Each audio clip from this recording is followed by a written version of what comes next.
Hello and welcome to the News9 Plus show on the world's first news and current affairs OTT platform, News9 Plus. In July 2024, in the middle of the elections, the US presidential elections, US presidential candidate Donald Trump escaped an assassination attempt. The International Society for Krishna Consciousness, or ISKCON, had called his escape divine intervention. ISKCON said that this divine intervention was in return for a favor Donald Trump had done for the organization when he allowed the organization to build their chariots on a rail yard he owned in New York. Now that was way back in 1976. And in November, just before the results of the elections, ISKCON once again praised Donald Trump when he condemned the violence against Hindus in Bangladesh. That was part of his Diwali message to Americans. Now, when Bangladesh is reportedly looking at a possible ban on the ISKCON, after the arrest of the group's leader and Hindu priest Chinmoy Krishnadas Prabhu, ISKCON has now said that it's pinning its hopes on US presidential designate Donald Trump to make things better for them. Will Trump help ISKCON a second time? Now, Bangladesh is seeing violence against the Hindus and a sedition case against the group's leader. The group has now said that it's pinning all its hopes on Trump to make things better for them. Will Trump act on the sectarian violence in Bangladesh and the possible fears of Bangladesh turning into an Islamic state? Joining me to discuss this, I have with me Ambassador Bhashwati Mukherjee and Pathikrit Pine, geopolitical and strategic affairs analysts. And in the studio, I have with me my colleague Deepak Badana. Ambassador Mukherjee, welcome to the News9 Plus show. I must start by mentioning what ISKCON spokesperson has just said, that the organization will wait for the Trump presidency in January 2025. Now, the fact that Donald Trump made that very unusual statement around Diwali, where he's actually condemned the barbaric violence in Bangladesh against Hindus and Christians and minorities, would Trump intervene when he takes over as president in January? Intervene in Bangladesh on the side of the minorities? Yes, indeed. I would say that I'd like to go back a little bit before that to say that when Trump got elected, Muhammad Yunus said that the sun had set for him. He said Yes. it in Bengali, which I'm sure Pathikrit can also recount for you. But in very colorful Bengali, he said that for him, the sun had set. In other words, he could read the writing on the wall. Right. So obviously, Yunus knew of Trump's 1976 ISKCON connection. That's the first issue. Right. Secondly, Trump's Diwali message was countered by a message from Yunus, Yes. who indirectly referred to it and tried to move around it and said that there shouldn't be external interference, etc. Right. Now, and in the present situation, which is unfolding in Bangladesh, where a completely innocent spiritual guru Yes. of a global movement is gone, and anybody who knows Chinmaya Prabhu would swear by the fact that he is totally spiritual. There's Right. nothing else about him. To put him on a behind bars without bail on a bailable offense, which can be defended, and he doesn't have to be in prison. Right. In a place like Chittagong, which is being apparently there are mobs roaming around, Yes. threatening to kill and murder Hindus. This is a very unfortunate development, but we are hopeful that the government of Muhammad Yunus, his counsel in the court apparently said Yes. that the ban, it looks difficult. Yes. In other words, backing off from the Right. ban. Right. Now the next question is to put enough pressure on them Yes. to make release Chinmaya Prabhu, whose charges against him are completely ridiculous. There are no known charges, except that while the wind was blowing, the saffron flag for a moment hit the Bangladeshi national flag. That is not a cognizable offense under the Bangladeshi criminal code. So in Right. other words, these are trumped up charges. Yes. The point here is that what game is Yunus playing? Is he trying to get the Jamaat on his side? Yes. And is there the erroneous impression that the Jamaat and the students between them will help to defer elections for a couple of years, which is against the Bangladeshi constitution. Yes. Because the Jamaat knows very well that on their own they cannot win free and fair elections in Bangladesh. It's Right. always rotated between BNP and Awami League. Yes. And the BNP has clearly said that they want free and fair elections with Awami League participating in the elections. They are Right. against ban on Awami League because they know that in that case the UN will not certify it as a free and fair election, in which case they would not be having a legitimate government. So Right. under those circumstances, the question here is, how long is it before Yunus goes? When will Yunus realize Yes. that a revolution of this kind always ends up devouring its own children? Look at the Right. French Revolution, for instance. And how long will it be before enough pressure can be put to secure the release of Chinmaya Prabhu? Absolutely. In fact, it's very, very timely that we are having this discussion on your channel, Right. because many do not know of Trump's connection with ISKCON. Absolutely.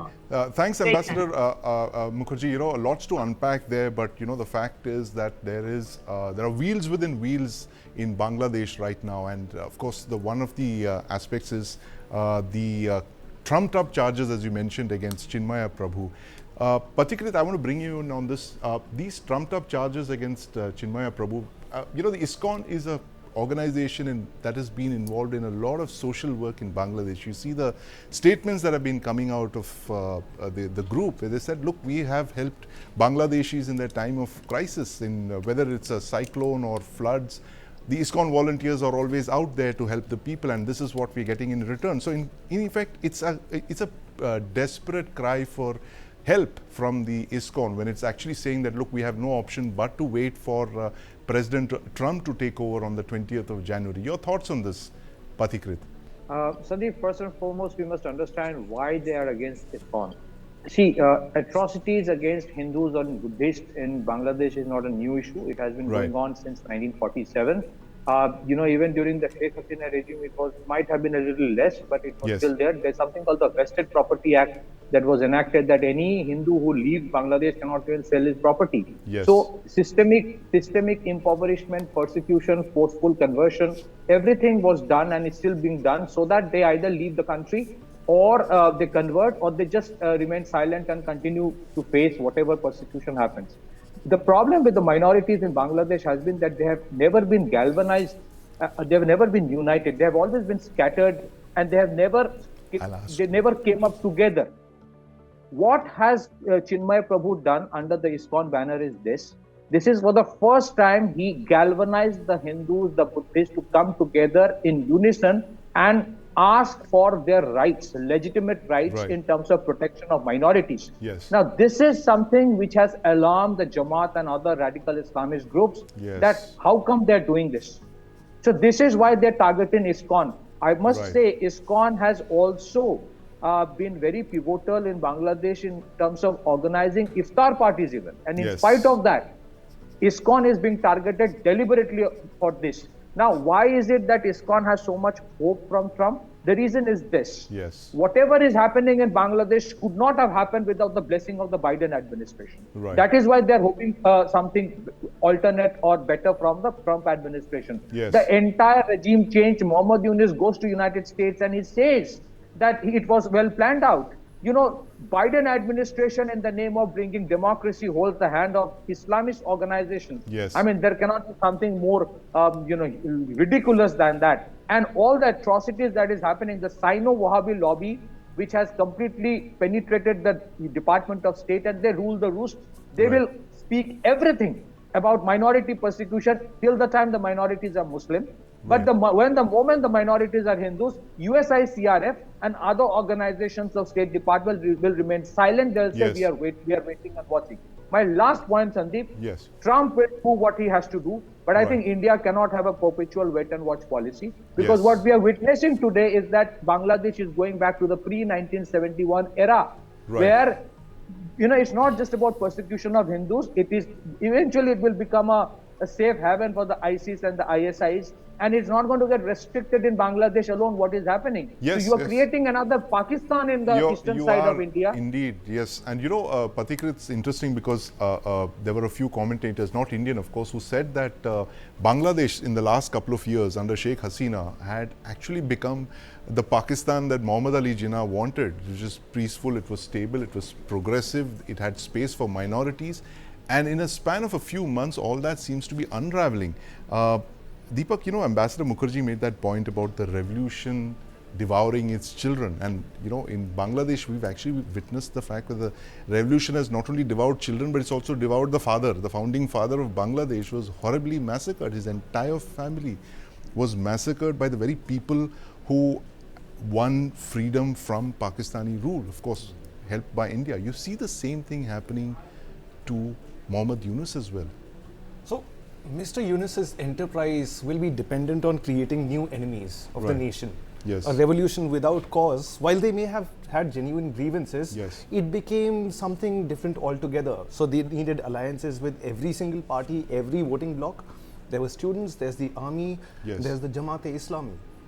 Now they need a common enemy to unite them. Hasina and the Awami League are not there. Right. The minorities are an easy target. That is what they're doing. And you may remember the phrase that was that used to be echoed, when in resistance against the Nazi rule. Yes. First they'll come for you, then they'll Yes. come for you, and eventually you'll be left alone. Yes. That is what is happening to innocent Bangladeshis today. It So is. while it has begun with minorities, while it is going on with ISKCON, you can rest assured this is not going to end with ISKCON itself. It's not going to end with ISKCON, and that's the worry, Deepak. It seems to be, all minorities are fair game in Bangladesh. But Ambassador Mukherjee, this point about this proxy war of sorts in Bangladesh, where you have one administration, the Biden administration seems to be, on the side of Muhammad Yunus, and of course Trump possibly could take up cudgels on behalf of the minorities, as he's mentioned. How long can Muhammad Yunus defer the elections? At some point, Bangladesh has to have elections. 2 years is the limit that we are hearing of. How long can they be postponed, Ambassador Mukherjee? They cannot be postponed for long, and that is the big difference between what happened in Germany and what's happening in Bangladesh. Right. In Germany, please don't forget that Hitler was actually elected. Though he didn't get the majority of the popular vote, but he was elected. He came to power through election. Yes. In the case of Muhammad Yunus, the provision in the Bangladeshi constitution is that he has to organize free and fair elections within 3 months. Yes. The BJP is getting very impatient. Right. The students are not organized into a party. Yes. And the Muhammad Yunus has not been able to, despite his best efforts, he has not been able to finish off the Awami League, which Right. remains very strong in many areas of Bangladesh on the ground. Right. So here, and nor is it clear Yes. that the Bangladeshi army is with him. The army chief was selected by Sheikh Hasina, Yes. and is related to her because his wife is her cousin. Even if he is toppled, there is no guarantee that he will be succeeded by a general who is loyal to Yunus. He could be succeeded by a general who is loyal to the BNP. Yes. It's because Muhammad Yunus is not a grassroots politician. Right. He is a trumped up Western Biden, what you would call a person who's been just put there to Yes. bring about change. Right. Because some parts of the US administration were never comfortable with the creation of Bangladesh. That Right. was clear from 71 onwards. And therefore, the Biden administration is now taking a backseat Yes. because they know their days are numbered. So we have to see this through till Trump takes over. But at the same time, there are many ways of Right. bringing youth back to a sense of his own perspective. Right. And the easiest, in my perspective, is to simply say that he has not paid the electricity bills which are owed to the Adani Power Corporation, Right. and shut off his electricity for a week. Yes. That's it. I think you don't need Yes. to do anything more than that. Right. I'd like to see Muhammad Yunus in a situation where 3/4 of Bangladesh is without electricity, and he doesn't have the money to pay the dues. Yes. Moreover, the economy is collapsing, and simply by attacking minorities is not going to help. Right. Many of the minorities actually are prominent business people. Yes. They have brought money into the Bangladesh economy. They own many factories. Yes. And the Bangladeshis desperately need to go back to a normal economic situation and go back to work. Otherwise, surely the revolution will devour its latest victim, its Yes. own child. That's It's- Muhammad Yunus. What are India's options really in this scenario, Ambassador Mukherjee? The fact that India can't afford to wait and watch, because we did that in 71, and there was literally a genocide against a lot of not just minorities in Bangladesh, but Muslims as well. They were targeted by the military junta and they had to flee the country, and they came in those refugee camps into India. What are India's options in 2024, Ambassador Mukherjee? There's a very big difference. At that time, 10 million came and Yes. turned the whole of Calcutta into a giant refugee camp. And Right. I remember it very well. Yes. Right now, we have secured the border. Right. We are not allowed anybody, those who have crossed actually, ironically, are a few high-level ministers from the erstwhile Awami League government. Yes. We have not allowed anyone to cross the border, nor Yes. can we allow them to cross the border. We cannot have 1.5 crore Hindu Bangladeshis Yes. mixed with jihadis in West Bengal. We Right. cannot. Right. It is a national security threat Yes. to the territorial integrity of India. It Right. goes far beyond West Bengal. So that's the first difference between 71 and now. Right. Secondly, we all have a duty as citizens not to circulate the fake videos which are coming and some real ones, Right. because we don't want to incite communal riots all Yes. over India on this matter. We need to keep calm. We need to put pressure. The Bangladeshis don't have so many cards. Yunus doesn't have Yes. so many cards to play with. Right. He can't afford to antagonize India beyond the point. Right. We have to make sure that we make it very clear to him Yes. that he should not put us in a position where we will be obliged to intervene Yes. bilaterally and internationally. Internationally, Right. through the Human Rights Council and the Yes. UN Security Council, and otherwise, bilaterally, there are many ways to pressure him. As I just mentioned one of them to you, which is the question of electricity. Yes. So he knows that we have many more cards than he has, Right. and beyond the point, he's not going to push us. Nor Yes. are we going to send Sheikh Hasina back to face Right. certain execution. He knows that also. He is under great pressure Yes. from the BJP to announce a date for the elections. How long can he postpone it? Maximum until Trump is inaugurated, not Right. beyond it. After that, he will have to hold the elections. Yes. And once an elected government comes into Bangladesh, Right. it will be far easier for us to deal with these issues. After all, there has been BNP in power earlier, Yes. but Yes. never was there this kind of situation. As far as ISKCON is concerned, Muhammad Yunus should remember that even when the floods occurred, Yes. ISKCON was feeding people regardless of their religion through the length and breadth of the flood affected areas. Absolutely. And it's not that easy to get after ISKCON because ISKCON is a global icon. Yes. It will get condemnation from the West. It will be very easy to get condemnation from the UN if Yes. it goes beyond. So I think what I would say right now is India should do what it takes. Yes. It should not go public on what it would do to what Right. what it would do or should not do. It should do what it has to do to secure its national security interests. It should not allow anyone to cross that border. It should back it up with the Yes. Indian army. Nobody will cross that border. Right. We cannot have 1.5 crore Hindus Yes. mixed with jihadis in the state, in my home state. Yes. My home state was actually East Bengal. It's Yes. now West Bengal. We cannot have it. It's very different from 71. We Yes. cannot afford to have such a We can't afford to have 71 indeed, Ambassador Mukherjee, and we know the effects of the migrations, the forced migrations of 1971. Many Indian states in the northeast are still wrestling with those problems caused from 1971. But Pathikrit, you think that India has several more cards to play, as Ambassador Mukherjee was mentioning, from ranging from the electricity bills that the caretaker Muhammad Yunus has to pay, to the other issues that we could take up bilaterally and of course internationally. We have not begun playing all our cards yet very clearly. Well, first and foremost, I don't have much expectation that United Nations or such multilateral institutions will ever do anything. So we can raise those issues, but I don't think there will be any outcome. Secondly, I do agree that security of the country is foremost, so we cannot allow those 1.5 crore people to come to India. That is one way of looking at it. But at the same time, can we continue to remain a mute spectator forever if the persecution and the genocide continues? Because it has only started. It's not that it is only the end of the story. Can we remain a mute spectator to it? There will be a lot of expectation. I think a lot of retired bureaucrats have written to the government of India that we must do something. What we should do, that is up to the government of India. Right. And doing something does not necessarily mean a military intervention. There are other ways. For example, 80% of the raw materials of the textile industry of Bangladesh, which is a very big foreign exchange earner for Bangladesh, more than $50 billion, that 80% of the raw materials for the Bangladeshi textile industry comes from India. Now, what have we done? That is the issue. So that is one thing that we have a leverage. We are facilitating, transmission of electricity from Nepal to Bangladesh via the Indian grid. I mean, with all due respect, I just want to know, why are we doing that?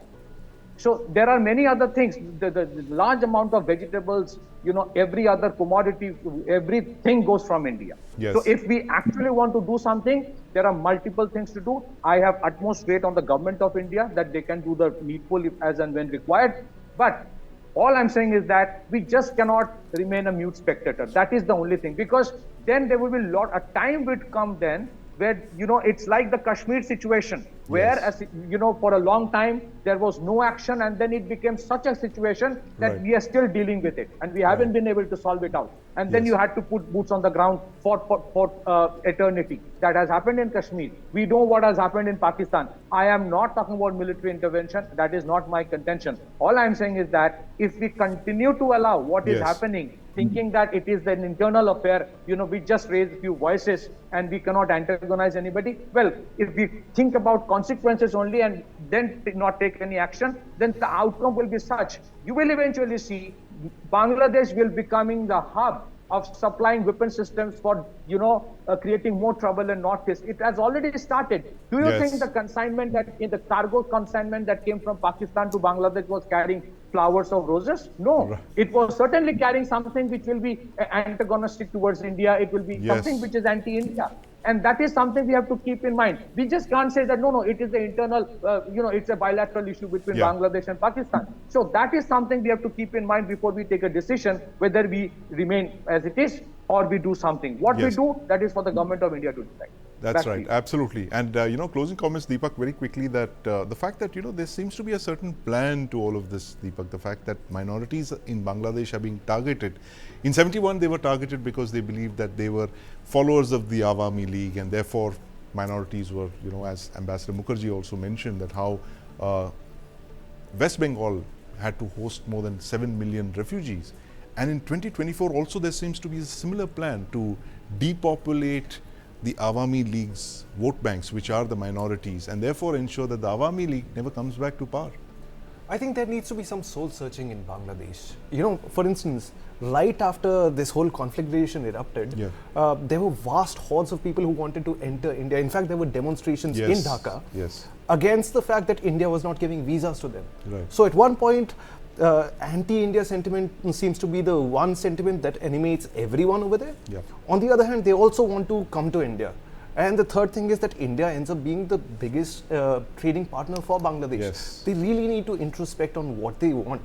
Because it seems to be a very confused polity at the moment. It is indeed a confused polity, and a polity that seems to realize that time is running out, Deepak. The fact that the caretaker government is under enormous pressure to move on things before President Trump takes over at the United States in Jan 20th, 2025. So literally they are on a wing and a prayer and 50 days to go, and he has very little time. As Ambassador Mukherjee mentioned, possibly he has to call for elections. But that's a story we'll be tracking very closely, because what happens in Bangladesh has grave impact on India's national security. Thank you very much for joining us, Ambassador Mukherjee, Pathikrit, and of course my colleague Deepak Badana. US President Joe Biden has been steadfast in his support to Ukraine in its war with Russia. But there was one issue that remained a key sticking point. The US President had refused to allow Ukraine to use US-provided medium-range army tactical missile systems inside Russian territory. Now, those restrictions lifted recently. Ukraine has struck inside Russian territory with these long-range ballistic missiles. And Moscow has struck back by deploying the Oreshnik hypersonic ballistic missile with conventional warheads against Ukraine. This happened just last week. But with just over 50 days left in his term, President Biden is now shifting red lines, it seems. The NATO parliament has passed a resolution that could give Ukraine American-made Tomahawk cruise missiles. Now, these medium-range missiles fly at extremely low altitudes, and they've been used in all major military operations involving the US since 1983. Analysts say that the looming Trump presidency is the likely reason behind these moves by the outgoing Biden administration. So on the News9 Plus show today, we are going to discuss why President Joe Biden changed his stance on the use of these tactical ballistic missiles. Will European countries and the US expand military support to Ukraine? President-elect Donald Trump has said that he wants to end the Russia-Ukraine war. How will these new developments impact his presidency? And finally, who is running the United States of America?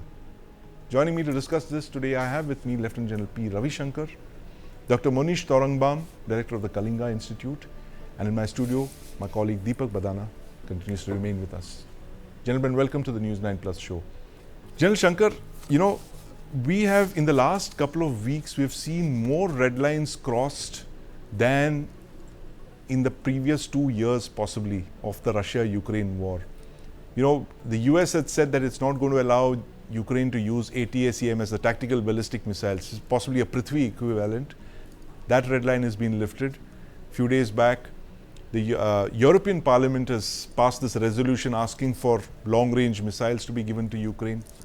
The Tomahawks could be supplied. What's going on really? Is the Biden administration making it very difficult for Trump to end the Russia-Ukraine war? Because there seems to be one escalation matrix that's now come into effect, with the Russians responding with the Oreshnik test, and possibly who knows what their response could be this time around. At the outset, thanks a lot for inviting me once again on News9 Plus. This is a very interesting development which has taken place. I thought the firing of the Storm Shadow missiles and the other one were good enough, and a response to the Oreshnik was strong enough. Now they've gone one step ahead. Right. And they're playing a game of chicken. Right. The fact that one way of looking at it is that Mr. Trump has said that he wants to end this war. Right. So is this a gambit to gain advantage before the war ends, and so that on the table you have some advantage to talk about? And if you look at it on ground, I think Ukraine is trying to guard the little Kursk salient which they've captured, in which Russia has not been able to retake. Right. So that it might be a small bargaining chip, but it is something into Russia. Plus the fact they are trying to pose that we can hit Russia in depth. Right. Now Tomahawk with 2,500 kilometers can reach well into heartland Russia. Yes. Right. So there is a game of chicken going on in that manner. There is also another theory which says, look, the whole idea is for those who support the war to continue, make it so complicated that Mr. Trump can't force a deal on between Ukraine and Russia. Right.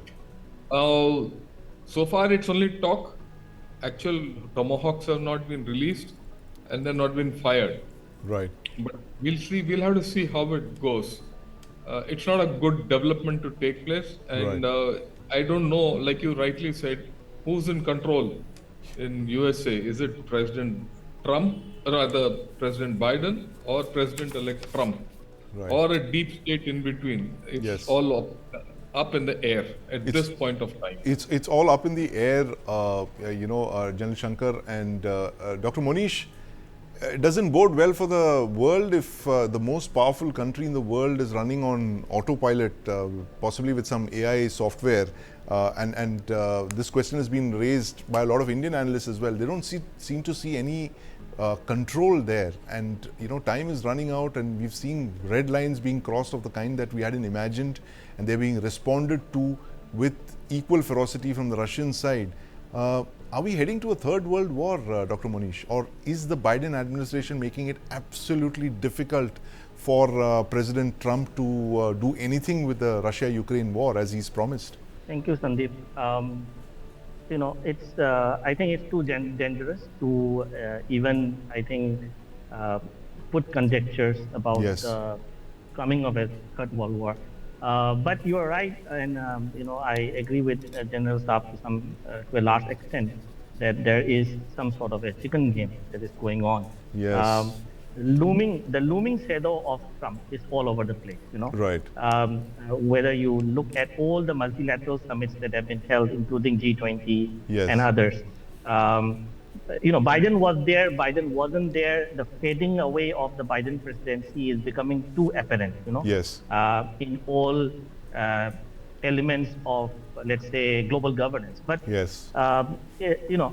it's more difficult when you have an ongoing hot war, ground war going Yes.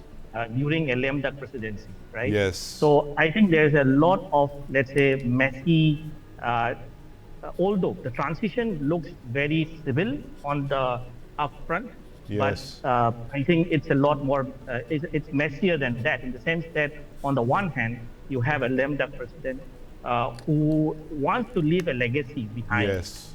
and doesn't want Trump to, let's say, come in and scuttle all the things that he has done. Yes. So I think there is a sense of that going out and making sure that there's some leverage for the Ukrainian side to, as General Saab said, a bargaining Yes. chip sorts, And I Yes. think we have to also put in consideration that once the Trump presidency starts, the Congress is also going to be entirely controlled by the Republicans. Yes. So, in terms of aid disbursement and assistance to Ukraine, it's going Yes. to become a lot more difficult when when both the Senate and the House Yes. of Representatives is going to be controlled by the Republican Party. On the other hand, there's also some talks that Biden's Biden's new move, like even including the recruitment of younger soldiers within the Ukrainian army, Yes. is also a response to the supply of North Korean soldiers into the Russian war-fighting front. Yes. So I think on one hand you have the messy American domestic politics. Right. On the other hand, you have the urgent battlefield needs of the Ukrainian army.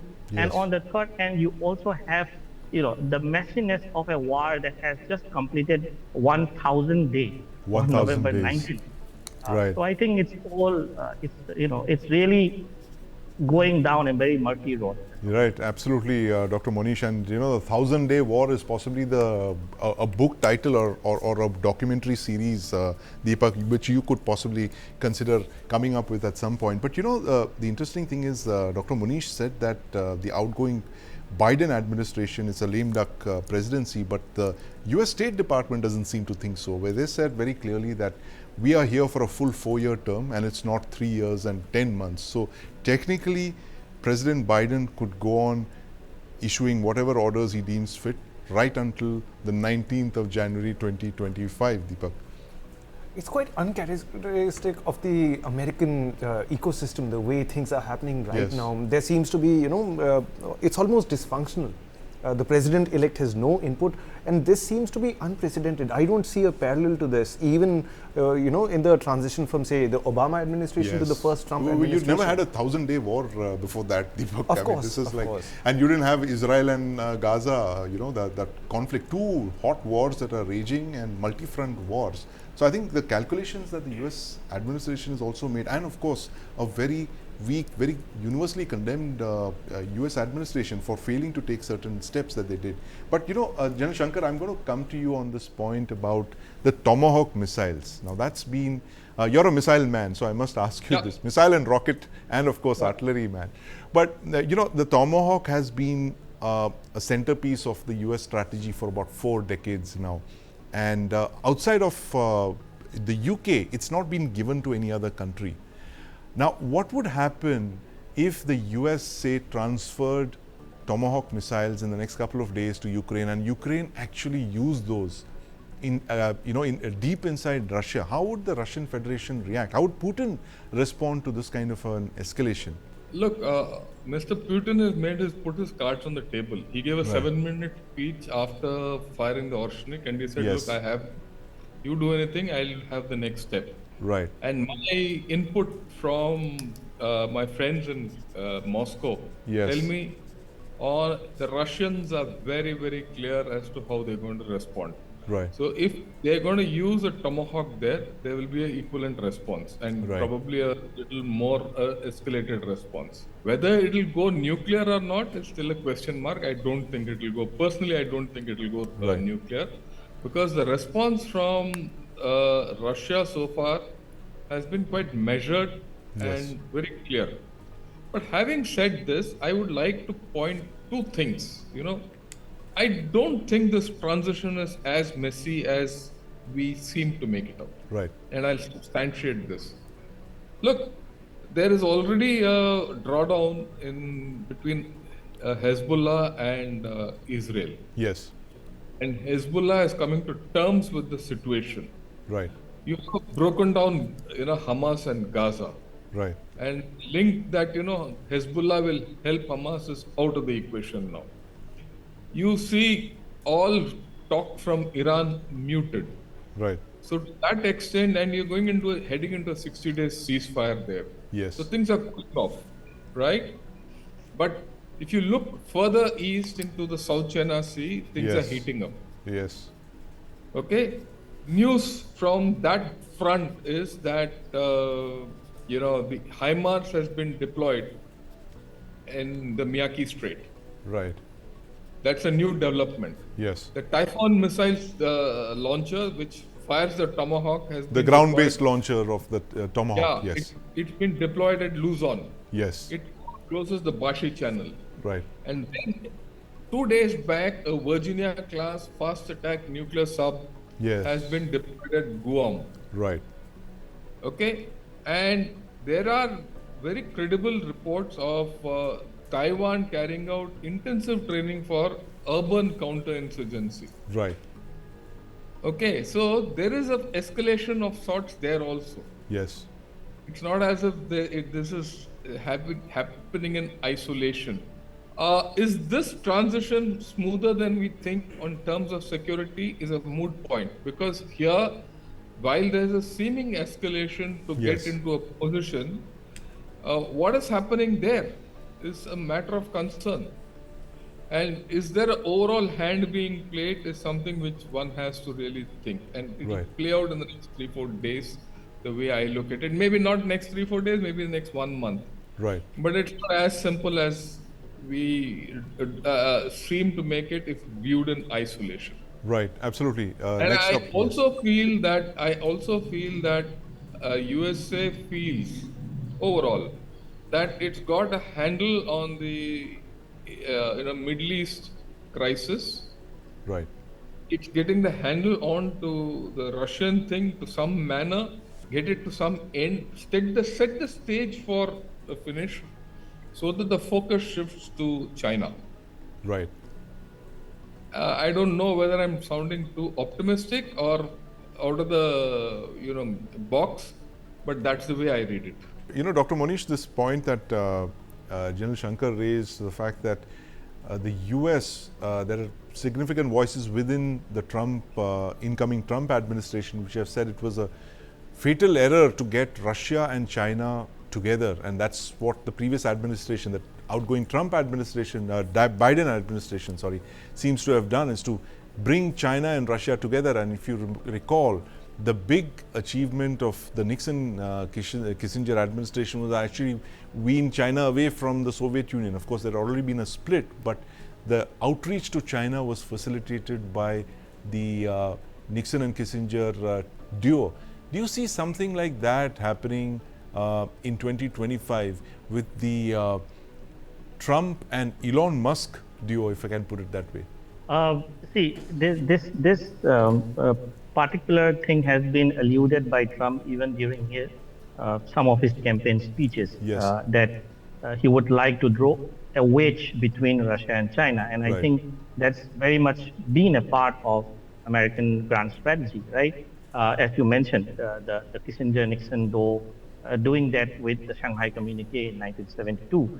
I think, in the most, the Americans definitely would like to draw a wedge between Russia and China. Whether the Biden administration, uh, you know, the Biden administration did not intend this coming together of Russia Yes. and China, definitely, right? I think after the failure of the reset between U.S. and China relationship Yes. during Medvedev's time, right, and Yes. then Putin came back. I think from that time onwards, this difficulty has continued, and as the U.S.-China rivalry went more tenuous, and as you know, the post-Crimea situation in Eastern Europe became more tenuous, Yes. I think geopolitics drove China and Russia together in some sense, right? So, and it is for then the Americans to come to grasp with that and see how they can handle so-called new two-front Cold War. Yes. That's being talked about.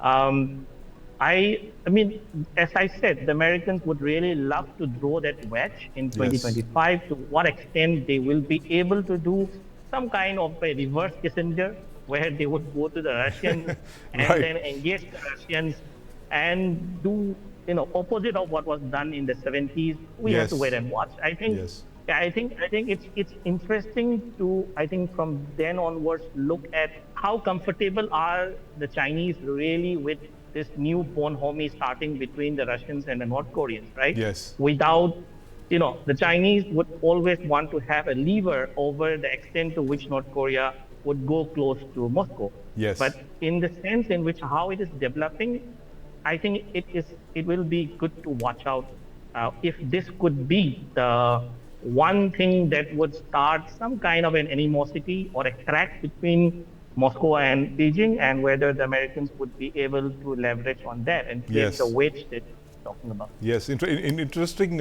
expression there, Dr. Monish, the reverse Kissinger, and we're going to use that, like a cricketing expression here, Deepak, the reverse Kissinger, possibly for the next administration to do in 2025. But, as that Chinese expression, that's actually not a Chinese expression, no one knows where it originated. May you live in interesting times. You're literally living in interesting times here. You're looking at two raging conflicts, and as General Shankar pointed out, the possibility of a third front opening up in the South China Sea with China. Donald Trump has a full plate on the 20th of Jan 2025, Deepak. Donald Trump seems to be the unlikely hero that America needed, to reference those Batman films. Yes. On the surface, he seems to be the most the most unsuitable person, but he's produced results. Let's And hope. he's the only US president not to have started a war Yeah.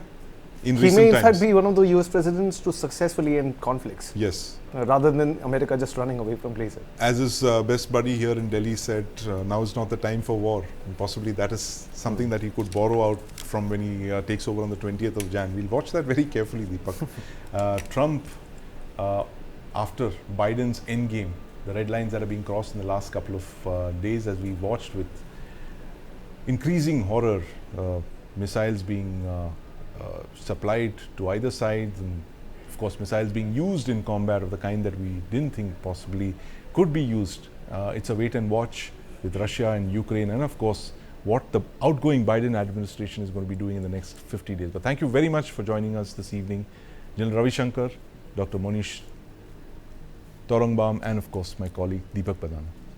Spanish shipbuilder Navantia and India's Larsen & Toubro are in the race for the Indian Navy's ambitious 43,000 crore Project 75I program. Now, the Project 75I program hopes to equip the Indian Navy with 6 conventional diesel-electric submarines. And Navantia recently demonstrated an air-independent propulsion unit integrated into one of the Spanish Navy's submarines in Spain. But what is the significance of this technology for India's Project 75I program, considering that Spain has promised to transfer this technology to India for its indigenous submarine program? My colleague Deepak Badana interviewed Jayant Damodar Patil of Larsen & Toubro to learn more about the technology strides taken by the Spanish-Indian Consortium for the Indian Navy's P-75I program. Have a listen. In fact, over the years, what has changed is when these programs started, India did not have its own design and development kind of a capability. The strategic submarines have always been designed and built in India. The conventional were not. What has changed with so many years having gone through? Because 75 India, the first RFI dates back to 2008. So we are looking at now 16 years later. Over these years, now in India, we actually have our own design and development capability. We can design and build our own submarines, but then to take that, starting with a design and development of a full-scale kind of a submarine, the times by which we possibly can start construction is 2030-31. So it's typically the kind of cycle time anybody takes in the world, right from the first cycle of design, which is a sketch design or a concept design. If that has to be initiated today, and for India, this design process has actually begun 1.5 years back. So India by itself is designing its own conventional submarine, which eventually will start getting built from 2030 onwards. Now this has happened because 75I got delayed. But at the same time, the second phase of that original 30-year submarine building program was to design our own submarines. Assumption was 75 and 75 India would have happened, and thereafter the 75, the next program, the 76, which would be entirely indigenously designed, would have begun. Now these are going to be more or less run concurrently. While for 75 India, the proven AIP today is at 3 places in the world. One, of course, is ThyssenKrupp. The second company which had this capacity or capability was the Koreans. The Koreans, unfortunately, when 75 India was ready to bid, went into bankruptcy, and obviously as a result they couldn't participate. The third obviously then is Navantia, who had realized, and having faced some early problems in their previous program, they have gone through 14 years of testing. So it's rigorously tested, and of course now today it's integrated into the submarine. Suffices to say that we are acquiring a submarine in 2025. I'm assuming the program actually moves on, decision making process is over then, and the acquisition really, the entire program will get delivered by 2035-36, somewhere around that time. Given that we are talking of this kind of time frame of acquisition, what makes it interesting is you need to have far more amount of modularity in the boat that one is buying. And the boat that actually has those abilities, because technologies will keep changing. Right. And of course, when you are going to be buying, the first submarine gets, let's say, into the Navy, typically 6 years, 7 years, somewhere down the line. And that is essentially where you need to take a very, very careful choice, or make a very careful choice in terms of what will come. Capability as it is being seen today, and the capability as it is going to be needed at a later date, if there is modularity, you can always change. Of course. And that's essentially where the beauty of what you are doing. Strategically, the submarines become extremely important, and this is what we learned in the 60s, rather early 70s. We had a war, and we know we had India into a unique position, fighting wars in the east as well as in the west. And we also had somebody who wanted to stop us fighting, and towards that, one set of naval armada came in from the east and one came from the west.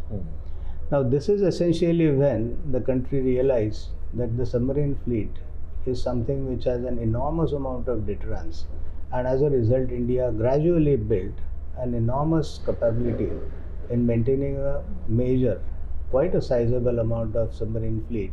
Now this submarine fleet, with number of years, now is gradually depleting. Old submarines are coming to an end of life, and that's where the newer and newer submarines are needed. The absolute new submarines we know is currently only the 75 India, because the previous ones that we were operating, the Russian as well as the Germans, are at some stage of their life. The Germans, possibly with the refits which are undergoing right now, are good for another 10-12 years. Right. But the earlier ones which were bought, which were the Russian submarines, are probably going to be retiring in next 7-8 years. Now this is essentially where the indigenous program becomes extremely important, because once you did as much in India in terms of physical content as well as construction, you have ability to do entire refits here. You have ability to replace the equipment here, change equipment here, add in new capabilities at some point in time, and that is essentially where that vision of Atmanirbhar starts making sense, and that's essentially where the program will move in. The originally thought program was 6 plus 6 and another 12. Right. And that's exactly where we are. The first 6 more or less into Navy. The last one is about to be commissioned. Okay. The next 6, 75 India, and another 6 and 6 more in pipeline.